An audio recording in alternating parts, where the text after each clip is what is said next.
Friends, నేను మీ Vandana. Welcome back to Vandana vlogs. ఈ రోజు అయితే మేము వినాయకుడి కోసం క్లే ఎలా రెడీ చేయాలో అదైతే నేను మీకు ఈ వీడియోలో షేర్ చేస్తాను. దీనికోసం నా కొడుకు అండ్ తమ్ముడు అయితే ప్రిపేర్ చేస్తున్నారు అనమాట. సో చాలా పెద్ద హెల్ప్ అయితే చేస్తున్నారు. దీనికోసం నేనైతే ఫస్ట్ మట్టి తీసుకున్నాను. ఇది నేను ఒక 3 years బ్యాక్ నర్సరీ నుండి అయితే బ్యాగ్ 250 రూపీస్ పడుతుంది అనమాట. మనకు చాలా వస్తుంది. మనము మట్టి అంటే పాట్స్కి కానీ పూల కుండీలలో పాట్స్కి కానీ దేనికన్నా యూజ్ చేసుకోవచ్చు. సో నేనైతే ఓన్లీ గణేశుడికి మాత్రమే యూజ్ చేస్తాను. ఇది ఏంటంటే ఇప్పుడు అయిపోతుంది. ఈ ఇయర్ అయితే ఈ బ్యాగ్ అయిపోతుంది, లేదు ఇంకొక ఇయర్ వస్తుంది అనుకుంటా. ఒక 4-5 times అయితే మనకి ఈజీగా వస్తుంది, ఎంత పెద్ద పెద్ద గణేష్ చేసినా సరే. సో ఫస్ట్ మనం ఆ మట్టిని తీసుకుని దాన్ని మొత్తం పగలు కొట్టేసి దాని తర్వాత మనం కొన్ని వాటర్ వేసుకోవాలి. ఎక్కువ వాటర్ వేసుకున్నా మరి లూజ్ అయిపోయి అది ఎక్కువ టైం పడుతుంది డ్రై అవ్వడానికి. సో కొన్ని వాటర్ వేసుకొని దాన్ని వాటర్లో వేసి కొంచెం సాఫ్ట్గా ఎవరు కలుపుతుండాలన్నమాట. సేమ్ వాళ్ళ మామయ్య ఏ ప్రాసెస్ చేస్తున్నాడు, అల్లుడు కూడా అదే ప్రాసెస్ చేస్తున్నాడు.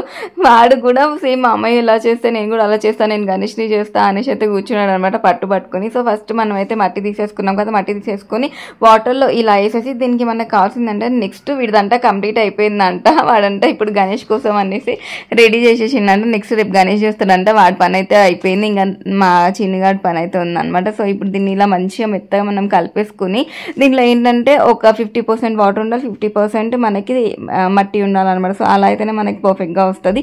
దీన్ని ఇంకా జల్లెడ పట్టేసి ఎక్స్ట్రా వాటర్ ఏదైతే ఉందో అది పట్టేసేయాలన్నమాట.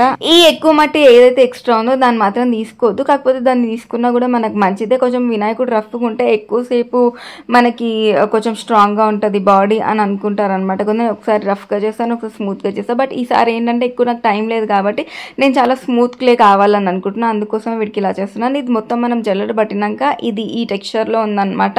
సో మనకి ఇంత పలచగా కాకుండా థిక్గా కాకుండా మీడియంగా ఉంది. ఇది మరి పలచగా అయినా ఎక్కువ టైం పడుతుంది, మరి థిక్గా అయినా సరే షేప్ మనకు పర్ఫెక్ట్గా రావు. సో ఇలా ఒక నెట్ నార్మల్ది శారీ నెట్ అంటే మరీ నెట్ కాకుండా కొంచెం జార్జెట్ టైప్ శారీ తీసేసుకుని మనం దీంట్లో వేయాలన్నమాట. ఈ ఎక్స్ట్రా క్వాంటిటీ ఏదైతే ఉందో మనకి ఆ క్వాంటిటీయే మనం తీసుకుని దాన్ని మనం క్లే లాగా చేసుకోవాలన్నమాట. సో అందుకోసమే దీని అయితే మనం వాటర్ అన్ని కూడా డ్రైన్ అయితే చేస్తున్నాము.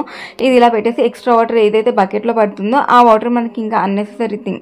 సో మనం ఇది ఏదైతే ఇప్పుడు ఆ వాటర్ వెళ్ళిపోయి లెఫ్ట్ ఓవర్ ఏదైతే ఉందో దాన్ని మాత్రమే మనం క్లే చేయగలుగుతాం అనమాట.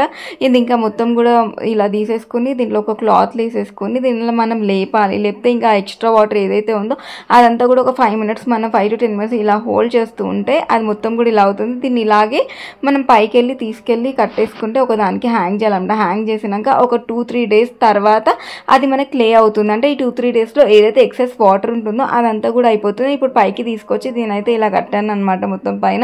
కాకపోతే ప్రాబ్లం ఏంటంటే చుట్టుపక్కలంతా మట్టి అయిపోతుంది, దీని కింద ఒక బకెట్ పెట్టాలి. సో ఈ విధంగా క్లే అయితే కంప్లీట్ అవుతుంది. దీన్ని మనం నెక్స్ట్ డే ఓపెన్ చేసి చూస్తే దీన్ని ఇలా ఉంటుంది అనమాట, వాటర్ లేకుండా. సో వీడియో నచ్చింది అనుకుంటున్నా, లైక్ చేయండి. Thank you.